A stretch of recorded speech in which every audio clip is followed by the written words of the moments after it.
Hello வணக்கம் நண்பர்களே. இந்த பொண்ணை பார்த்தீங்கன்னா மஞ்சள் கலரில் ஒரு பெரிய தோட்டத்தையே உருவாக்கிட்டா. மஞ்சள் கலர் ரோஜாவை வச்சு தோட்டத்தை உருவாக்கி அதில் ரொம்ப சந்தோஷமா இருந்தா. ஆற்றுல கூட அந்த பூவெல்லாம் போட்டு ஜாலியாக இருந்தா. மஞ்சள் கலரில் ஒரு ரோஜா தோட்டத்தை உருவாக்குனா அவ.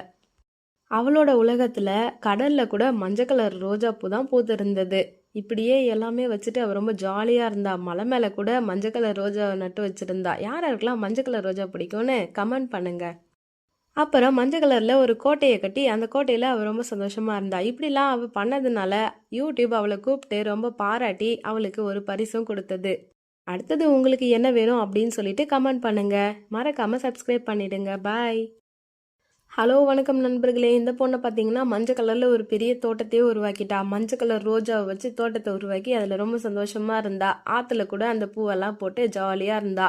மஞ்சள் கலர்ல ஒரு ரோஜா தோட்டத்தை உருவாக்குனா அவ. அவளோட உலகத்துல கடல்ல கூட மஞ்சள் கலர் ரோஜா பூ தான் பூத்திருந்தது. இப்படியே எல்லாமே வச்சுட்டு அவ ரொம்ப ஜாலியா இருந்தா. மலை மேல கூட மஞ்சள் கலர் ரோஜா நட்டு வச்சிருந்தா. யார் யாருக்கெல்லாம் மஞ்சள் கலர் ரோஜா பிடிக்கும்னு கமெண்ட் பண்ணுங்க. அப்புறம் மஞ்சள் கலர்ல ஒரு கோட்டையை கட்டி அந்த கோட்டையில அவ ரொம்ப சந்தோஷமா இருந்தா. இப்படிலாம் அவ பண்ணதுனால யூடியூப் அவளை கூப்பிட்டு ரொம்ப பாராட்டி அவளுக்கு ஒரு பரிசும் கொடுத்தது. அடுத்தது உங்களுக்கு என்ன வேணும் அப்படின்னு சொல்லிட்டு கமெண்ட் பண்ணுங்க. மறக்காம சப்ஸ்கிரைப் பண்ணிடுங்க. பாய்.